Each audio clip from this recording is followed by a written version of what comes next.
अल्लाह के नबी फरमाते, मुस्लिम की रिवायत है, हदीस के रावी हजरत अबू हुरैरा रज़ियल्लाहु ताला अन्हु है, ला तजअलू बुयूतकुम मकाबिर इन्न शैतान यनफिरु मिनल बैतिल्लज़ी तुक़रअu फ़ीहि सूरतुल बक़रा।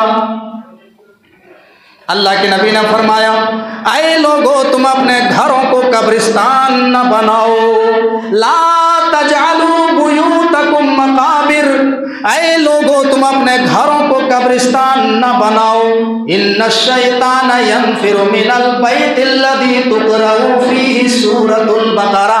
बेशक जिस घर में सूरह बकरा की तिलावत की जाए, जिस घर में सूरह बकरा की तिलावत होती है, शैतान उस घर से हवा खारिज करते हुए भागता है, शैतान के असरात उस घर से खत्म हो जाते हैं। शैतानी असरात को अपने घरों में अगर अपने घरों से खत्म करना है तो इमाम कायनात ने उसका इलाज बताया कि तुम अपने घरों में सूरह बकरा की तिलावत करो। ये शरई इलाज है, अल्लाह के नबी सल्लल्लाहु अलैहि वसल्लम ने इसका इलाज बताया कि तुम्हारे घर में ऐसा कुछ महसूस हो रहा है, तुम्हें डर सा लग रहा है, जिन्नात के असरात हैं, भूत हैं, प्रेत हैं, तो आप अपने घरों में सूरह बकरा की तिलावत कर लिया करो। फरमाया अपने घरों को कब्रिस्तान न बनाओ, ला तजअलू बुयूतकुम मकाबिर। इस हदीस से दो बातें हमें और आपको मालूम होती है। पहली बात तो ये मालूम होती है कि कब्रिस्तान कुरान पढ़ने की जगह नहीं है। तभी तो कहा जा रहा है कि तुम अपने घरों को कब्रिस्तान ना बनाओ, यानी कि घर में कुरान की तिलावत करो। कब्रिस्तान कुरान की तिलावत करने की जगह नहीं है। बहुत सारे लोग कहते हैं कि कैसे नहीं, मिट्टी देते वक्त जो हम दुआ पढ़ते हैं वो कुरान की आयत ही तो है, वो कुरान ही तो है। वो क्या है, मिनहा खलकनाकुम व फीहा नुईदुकुम व मिनहा नुखरिजुकुम तारतुन उखरा। ये क्या है, ये सूरह ताहा की आयत ही तो, ये कुरान ही तो है। मेरे भाइयों, ये कुरान की आयत यकीनन है, मगर इसका सही हदीस से कहीं भी साबित नहीं है कि इसको मिट्टी देते वक्त ही इस आयतों को पढ़ा जाए। कहीं भी इस आयत का पढ़ना सही हदीस से साबित नहीं है मिट्टी देते वक्त। तो फरमाया कि तुम अपने घरों को कब्रिस्तान न बनाओ, यानी घरों में कुरान मजीद की तिलावत किया करो, सूरह बकरा पढ़ लिया करो। आज घरों में सूरह बकरा की तिलावत नहीं होती है, हमारे घरों से गाने की आवाज़ें आती है, भोजपुरी गानों की आवाज़ें आती है, हिंदी गाने की आवाज़ें आती है, म्यूजिक की आवाज़ें आती है, गाली गलौज की आवाज़ें आती है। सूरह बकरा की आवाज़ हमारे घरों से नहीं आती है मेरे भाई। तो शैतानी असरात को अगर अपने घरों से मिटाना है तो उसके लिए इलाज क्या है, घर में सूरह बकरा की तिलावत कर दिया। उसके बाद यहाँ से शुरू होता है अलिफ लाम मीम का पारा। अलिफ लाम मीम ये क्या है, अलिफ लाम मीम ये हुरूफ मुक़त्तआत में से है। हुरूफ मुक़त्तआत समझ रहे हैं, कुरान करीम के अंदर 29 मकामात पर, तकरीबन 29 मकामात पर हुरूफ मुक़त्तआत आए हैं। हुरूफ मुक़त्तआत सबको अलग अलग पढ़ा जाता है। अलिफ लाम मीम, अलिफ लाम रा, काफ हा या ऐन स्वाद काफ, इसी तरीके से साद। पूरे कुरान में इस तरीके से 29 मकामात पर हुरूफ मुक़त्तआत आए हैं। इसका क्या, इसका कोई माना नहीं होता, इसका कोई माना कोई मुतर्जिम नहीं लिख सकता, कोई मुफस्सिर नहीं कर सकता, कोई आलिम नहीं कर सकता। इसका माना अलिफ लाम मीम का माना कोई बता ही नहीं सकता। अब सवाल यहाँ पैदा होता है, क्यों नहीं बता सकता? अलिफ लाम मीम का माना क्यों नहीं है? इसलिए कि हमारे नबी जनाब मोहम्मद रसूलुल्लाह सल्लल्लाहु अलैहि वसल्लम ने नहीं बताया। जब नबी ने नहीं बताया तो फिर हम नहीं जानते हैं। अच्छा, नबी ने क्यों नहीं बताया? आपको मालूम था और आपने नहीं बताया, या फिर आपको मालूम ही नहीं था? अगर आप ये कहते हैं कि आपको मालूम होते हुए भी आपने अलिफ लाम मीम का माना छुपा लिया, तो आप कुरान करीम की उस आयत के खिलाफ जा रहे हैं जिसमें अल्लाह कहता है या अय्युहर रसूल बल्लिग मा उनज़िला इलैका मिन रब्बिक व इन लम तफ़अल फमा बल्लगता रिसालता। ऐ नबी, हमने आपके ऊपर जो कुछ भी उतारा है, जो कुछ भी नाजिल किया है, आप उसको लोगों में पहुंचा दीजिए। अगर आपने उसको पहुंचाने में थोड़ा सा भी आपने छुपा लिया तो आपने रिसालत का हक अदा नहीं किया है। तो क्या हम ये सोच सकते हैं कि अल्लाह के नबी ने अलिफ लाम मीम का माना छुपा लिया? सोचना भी आपको इस्लाम से खारिज कर देगा मेरे भाई। जाहिर सी बात है, फिर आपको दूसरा ऑप्शन लेना पड़ेगा। वो कौन सा ऑप्शन है? दूसरा ऑप्शन ये कि अल्लाह ने नबी को नहीं बताया। जब अल्लाह ने नबी को नहीं बताया तो नबी ने फिर हमको नहीं बताया। और जब आपने ये वाला ऑप्शन ले लिया कि अल्लाह ने नबी को नहीं बताया इसलिए अलिफ लाम मीम का माना हमें नहीं मालूम, तो फिर नबियों से इल्म गैब का मामला खत्म हो जाएगा। नबियों से इल्म गैब का मामला खत्म हो जाएगा। दो ऑप्शन में से आपको एक ऑप्शन लेना पड़ेगा। अगर आप वो ऑप्शन लेते हैं तो वो तो खयानत जिसके बारे हम सोच भी नहीं सकते हैं, और अगर ये वाला ऑप्शन लेते हैं तो फिर नबियों से इल्म गैब वाला मामला खत्म हो जाएगा। जो लोग कहते हैं कि नबी इल्म गैब का माना जानते, इल्म गैब का इल्म जानते हैं, मेरे भाइयों गैब का इल्म अगर नबी जानते तो अलिफ लाम मीम का माना जरूर बता देते। तो इस अलिफ लाम की वजह से अकीदे की कितनी मजबूत बात मालूम हो गई। ज़ालिकल किताबु ला रैब फ़ीहि हुदल लिल मुत्तक़ीन, इस किताब के अंदर राई के दाने के बराबर भी रैब करने की गुंजाइश नहीं है, शक करने की गुंजाइश नहीं है। ये किताब जो अल्लाह की तरफ से है मेरे भाइयों, कुरान के अंदर राई के दाने के बराबर भी शक करने की गुंजाइश नहीं है। मेरे प्यारे भाइयों, दुनिया का कोई भी मुसन्निफ, कोई भी राइटर जब कोई किताब लिखता है तो किताब के शुरू में लिख देता है कि अगर मुझसे कोई भूल चूक हो गई हो लिखने में तो मेरी इस्लाह कर देना, मुझे इस्लाह कर देना। लेकिन कुरान एक ऐसी किताब है जिसके शुरू में ही अल्लाह ने कह दिया ज़ालिकल किताबु ला रैब फ़ीहि, इस किताब के अंदर राई के दाने के बराबर भी रैब करने की, शक करने की गुंजाइश नहीं है। रैब किसको कहते हैं? रैब कहते हैं कि एक छोटी सी चीज जो हो उसके बराबर भी शक नहीं किया जा सकता है, और वरना यहां पर इस्तेमाल होना चाहिए ला शक्का थी, इस किताब के अंदर शक करने की गुंजाइश नहीं। लेकिन अल्लाह ने शक्का का लफ्ज इस्तेमाल नहीं किया बल्कि रैब का लफ्ज इस्तेमाल किया, यानी गोया कि चींटी के सर के बराबर भी, चीनी के दाने के बराबर भी इस किताब के अंदर शक करने की गुंजाइश नहीं है। हुदल लिल मुत्तकीन, ये कुरान मुत्तकियों के लिए, परहेजगारों के लिए कुरान हिदायत है। मेरे भाइयों, अब सवाल यहाँ ये पैदा होता है, क्या ये कुरान मुत्तकियों के लिए हिदायत है? तो ये कुरान क्या गैर मुस्लिमों के लिए, चोरों के लिए, डकैतों के लिए, और जो है गैर मुस्लिमों के लिए और दूसरे लोगों के लिए क्या ये कुरान हिदायत नहीं है? मेरे भाइयों, ये कुरान सबके लिए हिदायत है। स्वामी दयानंद सरस्वती ने इस पर ऑब्जेक्शन लगाया था कि कुरान मुत्तकियों के लिए हिदायत है तो क्या कुरान गैर मुस्लिमों के लिए हिदायत नहीं है? क्या कुरान चोरों के लिए, डकैतों के लिए और हिंदुओं के लिए और अन्य धर्म लोगों के लिए क्या ये कुरान हिदायत नहीं है? ऐसे बदअकल और बुरा सोचने वालों के लिए, गलत सोचने वालों के लिए मेरा मशवरा है कि वो कुरान करीम की फिर दूसरी आयत पढ़े, हुदल लिन्नास व बय्यिनातिम मिनल हुदा वल फुरकान। ये कुरान संपूर्ण जगत के मानवगण के लोगों के लिए कुरान हिदायत बन करके आया है। ये कुरान सिर्फ सऊदिया वालों के लिए हिदायत नहीं है, ये कुरान सिर्फ जो है पाकिस्तानियों के लिए नहीं है, बल्कि ये कुरान सऊदिया वालों के लिए, पाकिस्तानियों के लिए, इंडिया वालों के लिए, अफगानिस्तान वालों के लिए, जापान वालों के लिए, बांग्लादेश वालों के लिए, इंडोनेशिया वालों के लिए, मलेशिया वालों के लिए, कायनात के चप्पे चप्पे में बसने वाले लोगों के लिए ये कुरान हिदायत है। हुदल लिन्नास के अल्लाह तबारक व तआला ने पूरी दुनिया के इंसानियत को शामिल कर दिया कि दुनिया के किसी भी कोने का रहने वाला हो, ये कुरान सबके लिए हिदायत है। जो भी इंसान इस किताब को नफरत की चादर हटा करके पढ़ेगा, ये किताब उस आदमी के लिए हिदायत का सामान रखता है मेरे भाइयों। लेकिन यहाँ हुदल लिल मुत्तकीन क्यों कहा गया कि ये कुरान मुत्तकियों के लिए हिदायत है, नमाजियों के लिए हिदायत है, परहेजगारों के लिए हिदायत है? इसलिए कहा गया है कि हमने जो है नमाज में खड़े होकर के हमने दुआ मांगी थी। क्या दुआ मांगी थी? इहदिना सिरातल मुस्तकीम, अल्लाह हमको सीधे रास्ते पर चलने की तौफीक अता फरमा, हमको सीधे रास्ते पर चला। तो इसका जवाब जाकर के आगे हमको मिला हुदल लिल मुत्तकीन, ये कुरान मुत्तकियों के लिए हिदायत है। तुम सही रास्ते पर चलने की दुआ मांग रहे हो, सही रास्ते पर तुम जमे रहने की दुआ मांग रहे हो, तो उसका जवाब हमको जाकर के मिला हुदल लिल मुत्तकीन, ये कुरान उनके लिए हिदायत है जो सही रास्ते की तलाश में है। यह इस आयत का सटीक मतलब है। उसके बाद अल्लाह तबारक व तआला ने मोमिनीन की 4 सिफात को बयान किया। मोमिनीन की 4 सिफात को अल्लाह ने बयान किया। वो 4 सिफात क्या क्या है? अल्लज़ीना युमिनूना बिल गैबि व युकीमूना अस्सलाता व मिम्मा रज़क़नाहुम युनफ़िक़ून। मोमिन तो वो होते हैं जो गैब पर ईमान लाते हैं, गैब पर ईमान रखते हैं। जो चीज़ हमारी आंखों से ओझल है, जिन चीज़ों को हमने देखी नहीं है, उन पर हमारा ईमान है, उन पर हम ईमान रखते हैं। गैब पर ईमान लाने का मतलब क्या है? मेरे भाइयों, हमने कभी भी अल्लाह को देखा नहीं है, दुनिया के आज तक किसी इंसान ने अल्लाह को देखा ही नहीं है, लेकिन हम मानते हैं कि अल्लाह मौजूद है, अल्लाह ही एक ज़ात रखा है। हमने अल्लाह को देखा नहीं लेकिन फिर भी हमारा ईमान है कि अल्लाह है। हमने फरिश्तों को देखा नहीं है लेकिन हमारा ईमान और अकीदा है कि फरिश्ते अल्लाह तबारक व तआला की नूरानी और गैबी मखलूक हैं। फरिश्तों पर हमारा ईमान है। मेरे भाइयों, जो फरिश्तों का इनकार कर दे वो मोमिन हो ही नहीं सकता है, वो ईमान वाला हो ही नहीं सकता है। हमने फरिश्तों को देखा नहीं लेकिन हम फरिश्तों पर ईमान रखते हैं। हमने जन्नत को देखी नहीं है लेकिन हम ये मानते हैं कि अल्लाह तबारक व तआला ने मोमिनों के लिए जन्नत तैयार करके रखी है। हमने जहन्नम को देखा नहीं लेकिन हम मानते हैं कि जहन्नम मौजूद है।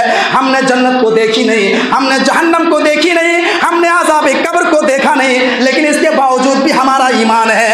अल्लाह के नबी ने बताया कि हमसे पहले बहुत सारे रसूल और नबी दुनिया के अंदर आए हैं, हमने किसी नबी और रसूल को नहीं देखा लेकिन इसके बावजूद भी हमारा ईमान है, हमारा अकीदा है। तो वही अल्लाह कहता है अल्लज़ीना युमिनूना बिल गैब, मोमिन तो वो होते हैं जो गैब पर ईमान रखते हैं, जो गैब पर ईमान लाते हैं, जिनको देखा नहीं उस पर भी ईमान रखते हैं। अल्लज़ीना युमिनूना बिल गैब व युकीमूना सलाह, और मोमिन की दूसरी सिफत यह है कि वो नमाजों को कायम करते हैं। मोमिन की दूसरी सिफत क्या है? नमाजों को कायम करते हैं। मेरे भाइयों, जो नमाज को कायम न करे, जो नमाज को कायम न करे वो लाख ढिढोरा पीटे कि हम मुसलमान हैं, हम हफ्ते में 3 बार गोश्त खाते हैं, 4 बार गोश्त पकौड़ी हफ्ता में खाते हैं, वो लाख दावा कर ले, लेकिन अल्लाह कहता है कि मोमिन कौन होते हैं? मोमिन वो होते हैं जो नमाजों को कायम करते हैं। मेरे प्यारे भाइयों, जरा गौर कीजिए, जो नमाज को कायम नहीं करते हैं वो चाहे समाज में जितना भी सच्चा हो,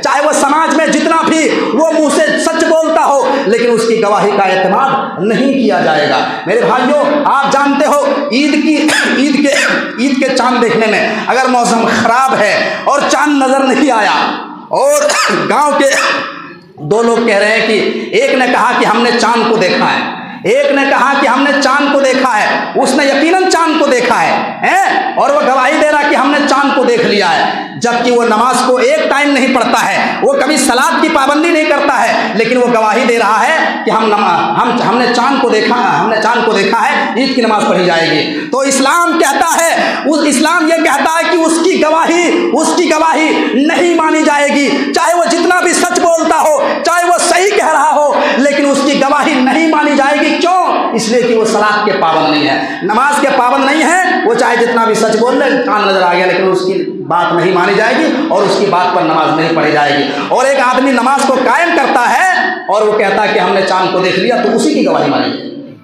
नमाजी आदमी की गवाही मानी जाएगी और उसकी गवाही पर ईद की नमाज पढ़ी जाएगी। और बेनमाजी चाहे जितना भी सच बोल दे कि हमने चांद को देखा, लेकिन उसकी बात की कोई वैल्यू नहीं, उसकी बात की कोई वजन नहीं है। मेरे प्यारे भाइयों, इस्लामी अदालत में उसकी गवाही मायने नहीं रखता है।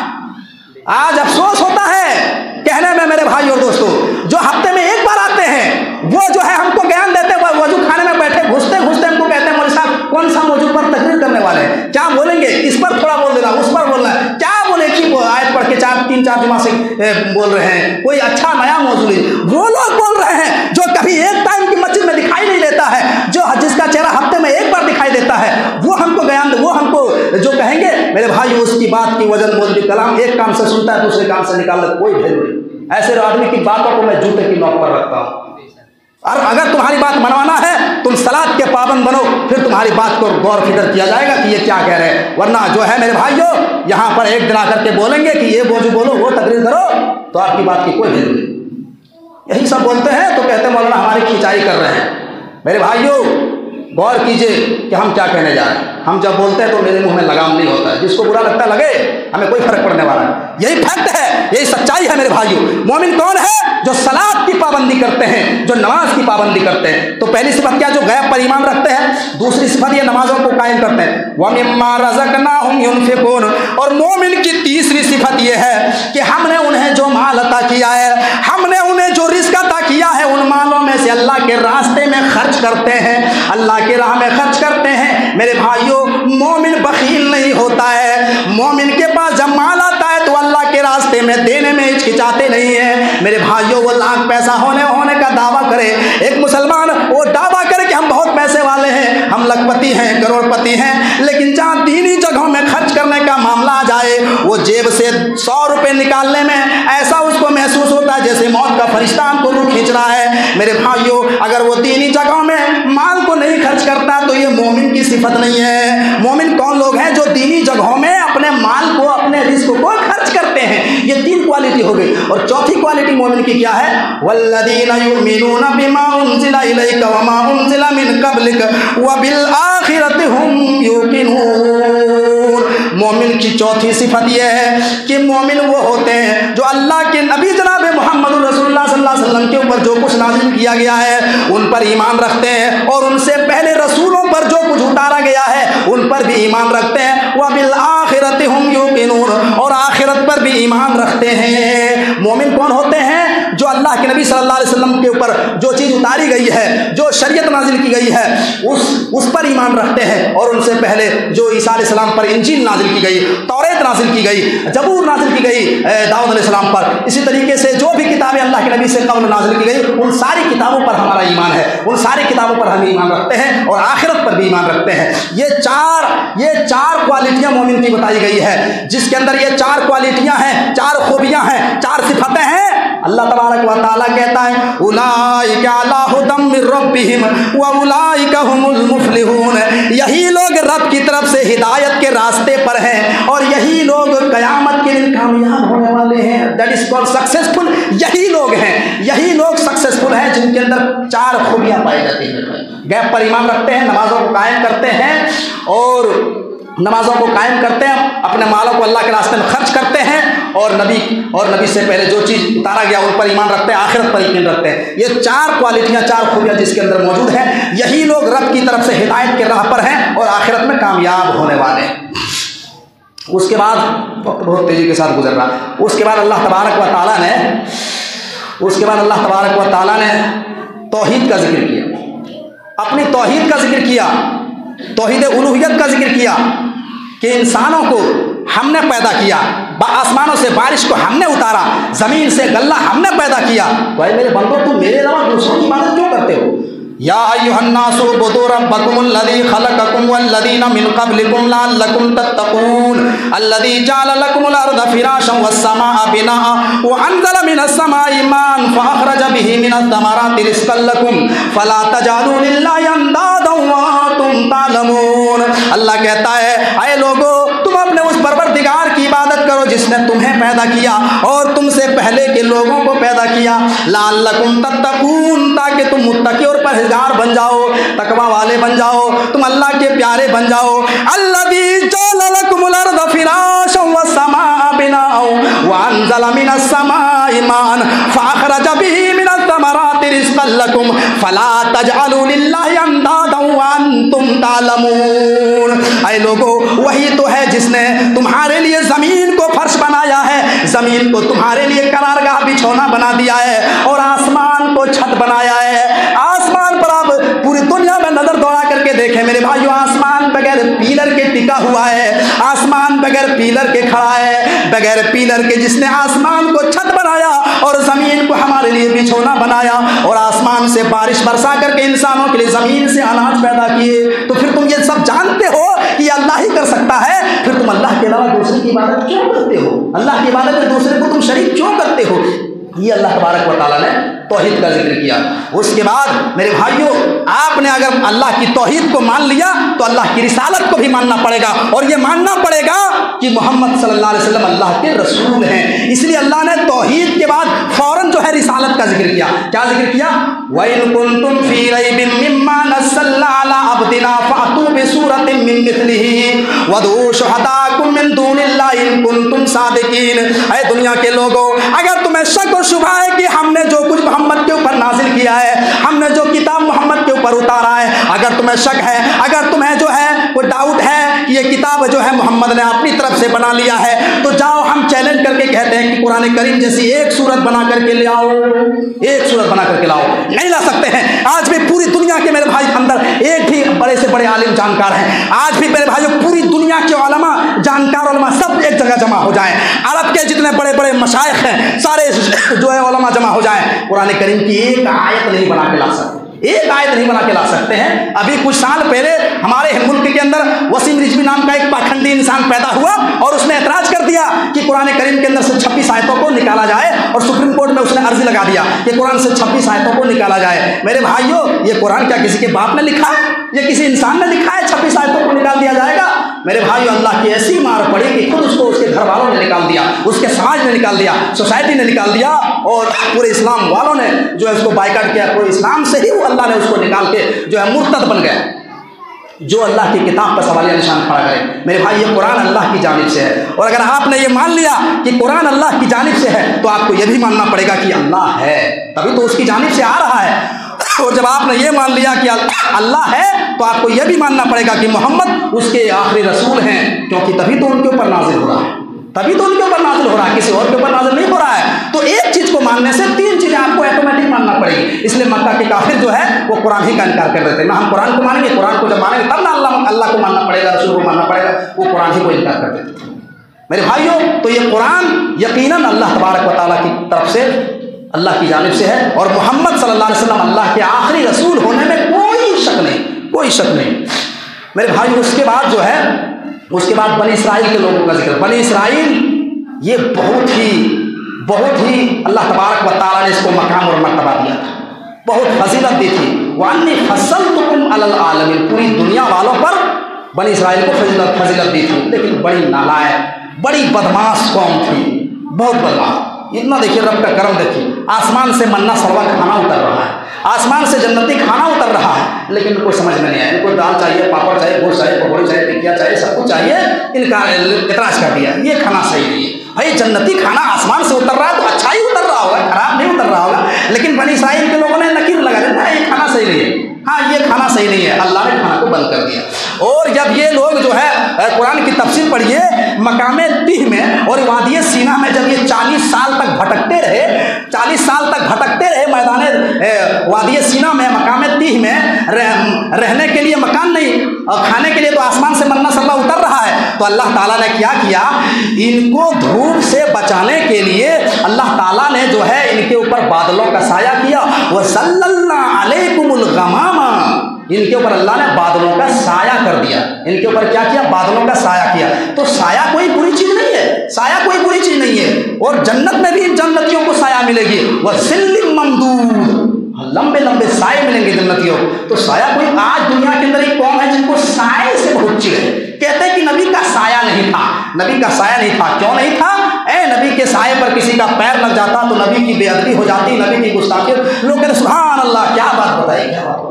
अरे अल्लाह के बंदे, साया कोई बुरी चीज है? आप साये में इतना बड़ा पत्थर लाके रख दो, साया पत्थर के ऊपर आ जाएगा।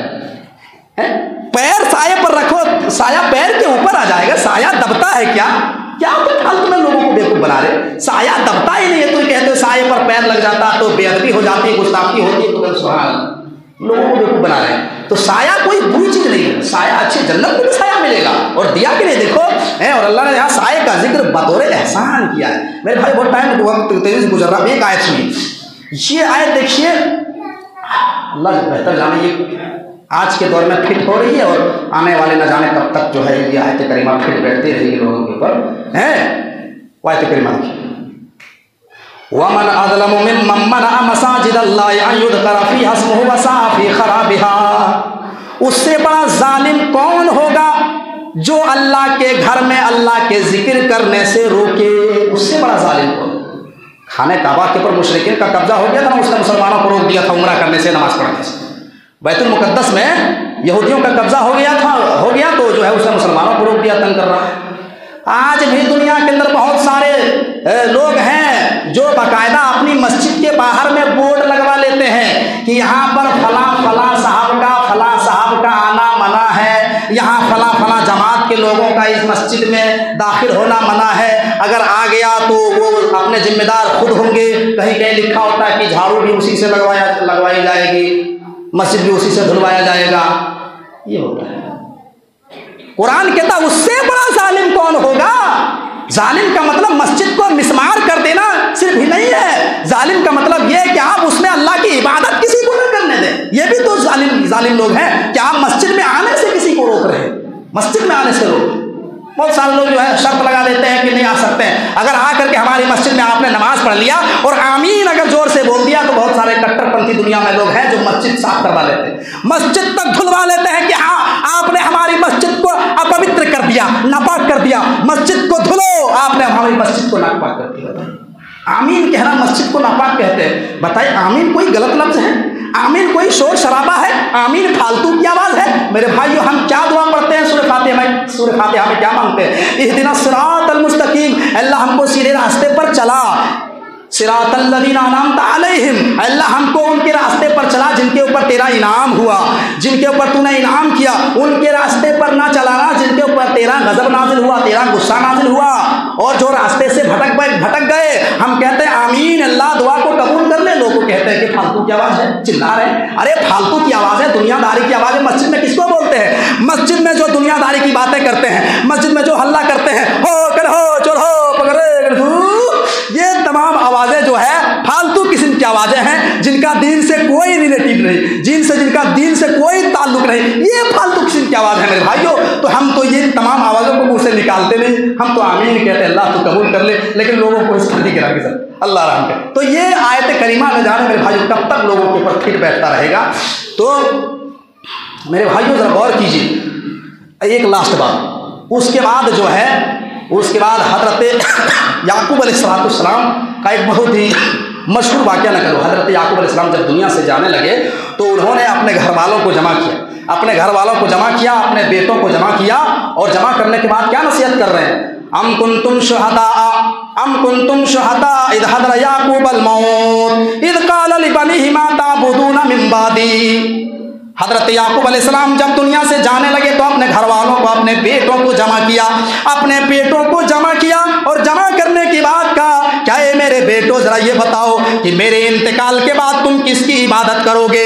मेरे दुनिया से चले जाने के बाद तुम किस माबूद की इबादत करोगे? तुम किसकी इबादत करोगे? तो लोगों ने क्या जवाब दिया? उनके बेटों ने जवाब दिया, अय अब्बा जान, क़ालू नअबुदु इलाहका अबाइका इब्राहीमा व इस्माईला व इसहाका इलाहन वाहिदा। अब्बा जान आप फिक्र न करें, आपके इंतकाल के बाद हम भी उन्हीं की इबादत करेंगे जिसकी इबादत आप करते थे और आपके बाप दादा इब्राहिम और इस्माइल और इसहाक किया करते थे। आप चिंता ना करें, हम भी उन्हीं की इबादत करेंगे जिनकी इबादत आप करते थे, और आपके बाप दादा इब्राहिम, इस्माइल, इसहाक के जो माबूद थे और वो लोग जिनकी इबादत करते थे, हम भी उन्हीं की इबादत करेंगे। मेरे भाइयों जरा गौर कीजिए, एक बाप जब दुनिया से जा रहा है तो बाप अपने बेटे को जो है क्या वसीयत करके जा रहा है? अपने से ज्यादा अपनी औलाद की फिक्र कर रहे हैं, उनके ईमान की, उनकी तौहीद की, उनके आखिरत की फिक्र कर रहे हैं, और आखिरी टाइम में ये वसीयत करके जा रहे हैं कि मेरे इंतकाल के बाद तुम लोग किसकी इबादत करोगे? बेटों ने कहा आप घबराइए ना, आप जिसकी इबादत करते हैं और आपके बाप दादा जिसकी इबादत करते चले आ रहे थे, हम उन्हीं की इबादत करेंगे। आज हम दुनिया से जाते हैं तो अपने बेटे को क्या नसीहत करते हैं? हम अपने बेटों को क्या नसीहत करके जाते हैं? देख ये उधर 2 दुकानें हैं ना, वो दुकान के करीब मत जाना, वो जो तुम्हारे चच्चा है ना, तुम्हारे चच्चा, हमारी जिंदगी भर उससे बात नहीं हुई, अगर तुम वाकई में मेरा बेटा हो तुम भी उससे बात मत करना। तुम्हारी फुफ्फी से हमने पूरी जिंदगी बात नहीं की, अगर तुम वाकई में मेरा बेटा हो तुम अपनी फुफ्फी से बात मत करिए। अरे क्या वसीयत कर रहे हो?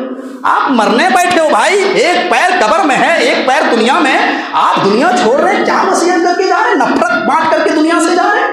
ये हमारे और हज़रत याकूब अलैहिस्सलाम के दरमियान में फ़र्क है मेरे भाइयों। जरा गौर कीजिए, आखिरी टाइम में मेरे भाइयों वसीयत करके जाना चाहिए, अच्छी बातों की वसीयत करना चाहिए कि नमाज़ों को पढ़ते रहना, ईमान की हिफाजत करना, तौहीद पर जमे रहना, ईमान पर डटे रहना, और लोगों के साथ भलाई का मामला करना, मिलजुल करके रहना। ये वसीयत करने के बजाय नफरत बांट के दुनिया से जाते हैं।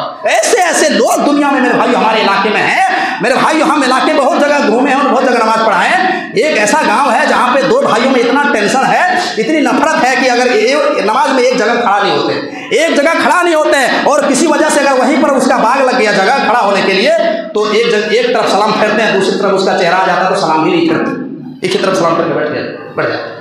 बताइए काहे आते हैं ऐसे लोग? ऐसे नफरतबाज लोगों के लिए मस्जिद में कोई जगह नहीं, ऐसे लोगों की नमाज नहीं होती है मेरे भाई, नहीं होती है। और कितने ऐसे लोग हैं मेरे भाइयों हमारे समाज और सोसाइटी में जिस इमाम के पीछे नमाज पढ़ते हैं, जिस इमाम का खुतबा मुरकत करके बैठ के सुनते हैं, उस इमाम से इस कदर जो है महीनों से किना पाल के बैठे हैं, ना उससे दुआ करता है, ना सलाम करता है, ना उससे बातचीत करता है। क्यों? सिर्फ अपने फायदे के लिए, अपनी अय्यासी के लिए मेरे भाइयों अपने इमाम से पर्सनल दुश्मनी रखते हैं और बातचीत सलाम कलाम भी नहीं करते। ऐसे लोगों की नमाजें उस इमाम के पीछे नहीं होती है, उस इमाम के पीछे उसकी नमाज नहीं होती है। मेरे भाइयों, चाहे किसी भी मुफ्ती से आप पूछ लीजिए, हम मुफ्ती नहीं हैं, लेकिन हमारे पास इल्म भी है, हम अपने इल्म की रोशनी में ये बात कह सकते हैं। आप दिल में कीना कपट भी रखेंगे और उसके पीछे नमाज भी पढ़ेंगे, ये कहाँ का है? ये कौन सा तरीका है? दुनिया का बड़ा से बड़ा आलिम को बुला लीजिए मेरे सामने मेरे भाई, हम कोई पौधा दे के नहीं पढ़े ना, हम जो इस पे जो कोई दूसरी जगह से ला के हदीसें पढ़े, हम भी वही हदीसें पढ़ते हैं जो और मौलाना पढ़ते हैं। मेरे भाइयों, तो ये बातें सूरह बकरा के अंदर जो बहुत ही इंपॉर्टेंट और बहुत ही महत्वपूर्ण बातें थी, और बहुत सारी बातें हैं इस पारे के अंदर के मैं बयान नहीं कर सकता हूँ कलील वक्त में। यहीं से हम अपनी बातों को इख्तिताम करते हैं कि बारिल्लाह हम तमाम मुसलमानों को कहने सुनने से अमल पैदा होने की तौफीक अता फरमा। अल्लाह, हमने इस खुतबे में सूरह बकरा के अंदर से जो मुफीद बातें, जो कीमती बातें लोगों के सामने रखी, अल्लाह कहने वालों को, सुनने वालों को, तमाम मुसलमानों को उस पर अमल पैदा होने की तौफीक अता फरमाए। अल्लाह हमको जब तक इस दुनिया में जिंदा रख, ईमान और अमल सालिहा के साथ जिंदा रख, और जब हमारी खात्मा तो ईमान के साथ खात्मा फरमा। अल्लाह समाज और सोसाइटी में जो परेशान हाल है उनके परेशानियों को दूर फरमा, जो बीमार है उनको शिफाए कामिला वाजिला अता फरमा। व आखिरु दावाना अनिल हम्दुलिल्लाहि रब्बिल आलमीन व मा अलैना इल्लल बलागुल मुबीन।